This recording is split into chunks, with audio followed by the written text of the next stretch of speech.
ونستغفره ونعوذ بالله من شرور أنفسنا ومن سيئات أعمالنا من يهده الله فلا مضل له ومن يضلل فلا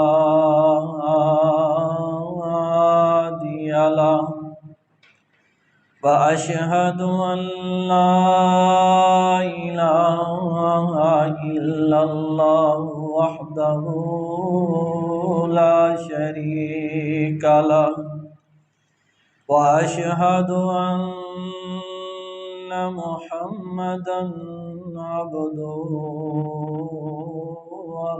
ورسوله.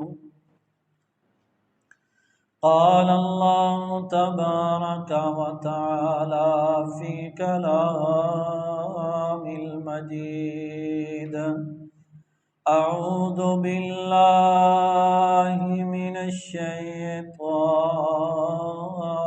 الرجيم. يا أيها الذين آمنوا اتقوا الله حق تقاته ولا تموتن إلا وأنتم مسلمون. يا أيها الناس اتقوا ربكم الذي خلقكم من نفس واحدة وخلق منها زوجها وبث منهما رجالا كثيرا ونساء واتقوا الله الذي تساءلون به والأرحام إن الله كان عليكم رقيبا. يا أيها الذين آمنوا اتقوا الله وقولوا قولا سديدا يصلح لكم أعمالكم ويغفر لكم ذنوبكم ومن يطع الله ورسوله فقد فاز فوزا عظيما. أما بعد فإن خير الحديث كتاب الله وخير الهدي هدي محمد صلى الله عليه وسلم وشر الأمور محدثاتها وكل محدثة بدعة وكل بدعة ضلالة وكل ضلالة في النار. اللهم صل على محمد وعلى آل محمد كما صليت على إبراهيم وعلى آل إبراهيم إنك حميد مجيد. اللهم بارك على محمد وعلى آل محمد كما باركت على إبراهيم وعلى آل إبراهيم إنك حميد مجيد. قال الله تبارك وتعالى في مقام آخر: أعوذ بالله السميع العليم من الشيطان الرجيم. ومن أضل ممن يدعو من دون الله من لا يستجيب له إلى يوم القيامة إلى يوم القيامة وهم عن دعائهم غافلون۔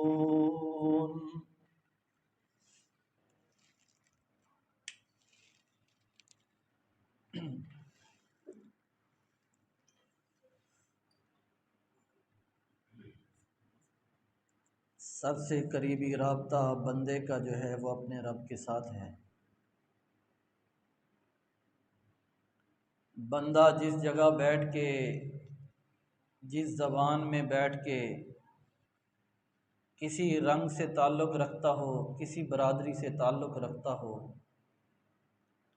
امیر ہو، غریب ہو، کمزور ہو، طاقتور ہو، کوئی بھی ہو، اس کا تعلق اپنے رب کے ساتھ سب سے زیادہ مضبوط ہوتا ہے، قریب ہوتا ہے، اور وہ کہیں بھی بیٹھ کے پکارتا ہے تو رب اس کی پکار کو سنتا ہے۔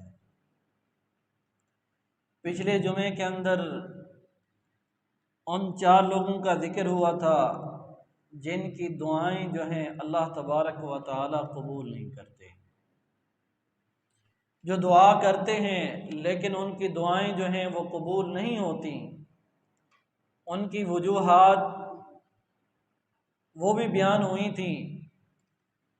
اب اس جمعے ان 4 لوگوں کا ذکر ہوگا جو دعا کرتے ہیں تو اللہ تبارک و تعالی ان کی دعا کو فوراً قبول فرما لیتے ہیں۔ وہ کون سے ایسے خوش نصیب ہیں جو اللہ سے دعا کرتے ہیں تو اللہ تبارک و تعالی ان کی دعا کو قبول فرما لیتے ہیں۔ قرآن کریم کی آیت میں نے جو آپ کے سامنے تلاوت کی ہے، یہ 26واں سپارہ ہے، پہلا رکوع ہے، سورت کا نام الاحقاف ہے۔ اللہ تبارک و تعالی اس آیت کے اندر ارشاد فرماتے ہیں، وَمَنْ أَضَلُّ مِمَّنْ يَدْعُو مِن دُونِ اللَّهِ، اس سے بڑا گمراہ کون ہو سکتا ہے جو اللہ کو چھوڑ کے کسی اور کو پکارتا ہے۔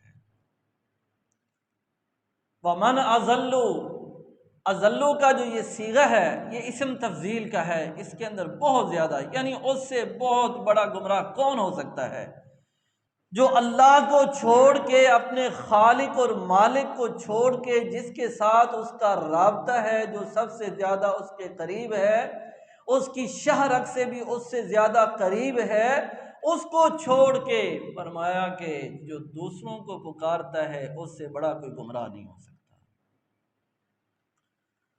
فرمایا کہ حالانکہ من لا یستجیب لہ الی یوم القیامہ، یہ جن کو پکار رہا ہے، جن سے دعائیں مانگ رہا ہے، فرمایا قرآن کیا کہتا ہے، من لا یستجیب لہ الی یوم القیامہ، فرمایا کہ جو قیامت تک ان کا جواب نہیں دے سکتے، اور فرمایا کہ وہم عن دعائہم غافلون، اور وہ ان کی اس پکار سے، اس دعا سے وہ کیا ہیں، غافل ہیں، ان کو پتہ نہیں۔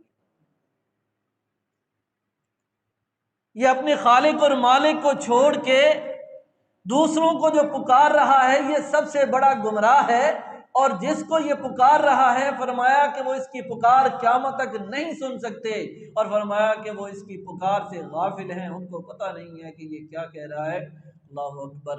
اللہ تبارک و تعالی دوسری جگہ ارشاد فرماتے ہیں، فرمایا کہ وہ کون ہے جو مضطر کی، پریشان حال کی دعاؤں کو سنتا ہے، وہ کون ہے؟ وہ اللہ ہے جو دعاؤں کو سنتا ہے۔ جو ایک بندہ بے قرار ہے، بیماری کی حالت کے اندر ہے، بے قراری کے اندر ہے، رات کو اس کو سکون نہیں ہے، فرمایا کہ کون ہے، امن یجیب المضطر اذا دعاہ ویکشف السوء، فرمایا کہ کون ہے جو مضطر کی، بیمار کی، پریشان حال کی، فرمایا کہ جو اپنے بستر کے اوپر پڑا کراتا رہتا ہے، پریشان رہتا ہے، اس کو راتوں کو نیند نہیں آتی، اور وہ پکارتا ہے تو کس کو پکارتا ہے؟ اپنے رب کو پکارتا ہے، اور وہ سننے والا کون ہے؟ اس کا رب ہے۔ تو بھائیو، اللہ تبارک و تعالی اپنے بندوں کی پکار کو، دعاؤں کو سنتے ہیں، تو سب سے پہلی چیز اگر ہم یہ چاہتے ہیں کہ ہمارا رب ہماری دعاؤں کو قبول کرے، وہ جو پچھلے جمعے حدیث بیان ہوئی تھی، سعد بن معاذ رضی اللہ تعالیٰ عنہ نے رسول اللہ صلی اللہ علیہ وسلم سے پوچھا تھا، اللہ کے رسول صلی اللہ علیہ وسلم میں یہ چاہتا ہوں کہ میرا رب میری دعاؤں کو قبول کرے تو مجھے کیا کرنا چاہیے؟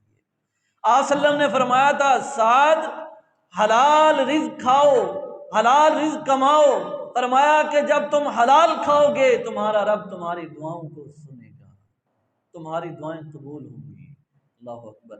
یہ سب سے پہلی شرط ہے کہ انسان اگر یہ چاہتا ہے کہ اس کی دعائیں قبول ہوں تو اس کو چاہیے کہ وہ رزق حلال جو ہے وہ کھائے اور رزق حلال جو ہے وہ کمائے۔ اس کی وجہ سے اس کی دعائیں اور اس کی عبادات جو ہیں وہ اللہ کے ہاں کیا ہوں گی؟ قبول ہوں گی۔ اللہ اکبر۔ رسول اللہ صلی اللہ علیہ وسلم کے صحابہ جتنے بھی تھے حلال کھانے والے، حلال کمانے والے، اگر ذرا سا بھی شک ہوتا کہ اس کے اندر حرام کی ملاوٹ ہے تو وہ کیا کرتے تھے؟ اس کو اپنے پیٹ اور اپنے حلق کے اندر نہیں رہنے دیتے تھے، اور وہ بھی اگر غلطی سے چلا گیا۔ صدیق رضی اللہ تعالیٰ عنہ کا غلام جو کہیں سے دودھ لے کے آیا تو لا کے دیا تو انہوں نے پی لیا، تو کہا کہ صدیق آپ نے مجھ سے پوچھا نہیں ہے کہ یہ دودھ میں کہاں سے لایا؟ کہا کہ کہاں سے لائے ہو؟ کہا کہ میں پہلے کہانت کیا کرتا تھا، لوگوں کو ان کے حال، قسمت کے حال جو ہے وہ بتایا کرتا تھا، میں نے یہ کسی کو اس کا حال بتایا تھا تو اس نے یہ مزدوری جو ہے نا مجھے دی ہے، میں لے کے آیا ہوں۔ صدیق رضی اللہ تعالیٰ عنہ نے کیا سنا؟ اپنے حلق کے اندر انگلی ڈالی اور اس کو جب تک باہر نہیں نکالا تو ان کو سکون نہیں آیا کہ یہ غلطی سے بھی چلا گیا، تو انہوں نے وہ دودھ کو جو ہے وہ باہر نکال دیا۔ آج میرا اور آپ کا کیا حال ہے؟ اگر ہمارے پیٹ کے اندر کچھ چلا جاتا ہے، ہماری جیب میں کچھ چلا جاتا ہے، ہم کہتے ہیں چلو آ گیا، آئندہ نہ صحیح۔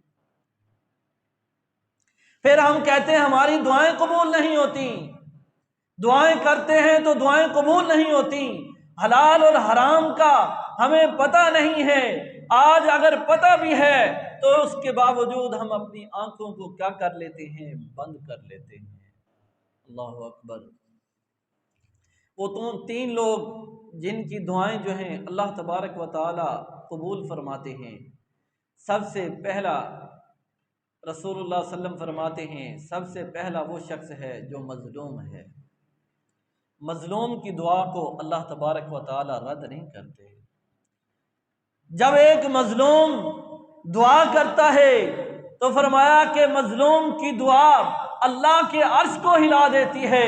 فرمایا کہ رسول اللہ صلی اللہ علیہ وسلم نے معاذ بن جبل رضی اللہ تعالی عنہ کو جب یمن کی طرف بھیجا تو رسول اللہ صلی اللہ علیہ وسلم نے نصیحت کی تھی، کہا تھا کہ یا معاذ اتقی دعوت المظلوم، کہا کہ معاذ مظلوم کی بد دعا سے بچنا۔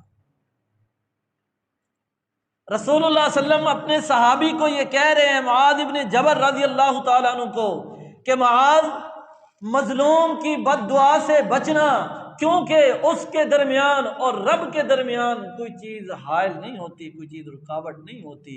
فرمایا کہ اس کی دعا اللہ تبارک و تعالیٰ فوراً قبول کرتے ہیں۔ مظلوم جب دعا کرتا ہے تو اللہ تبارک و تعالیٰ اس کی دعا کو قبول کیسے کرتے ہیں؟ اس کے اوپر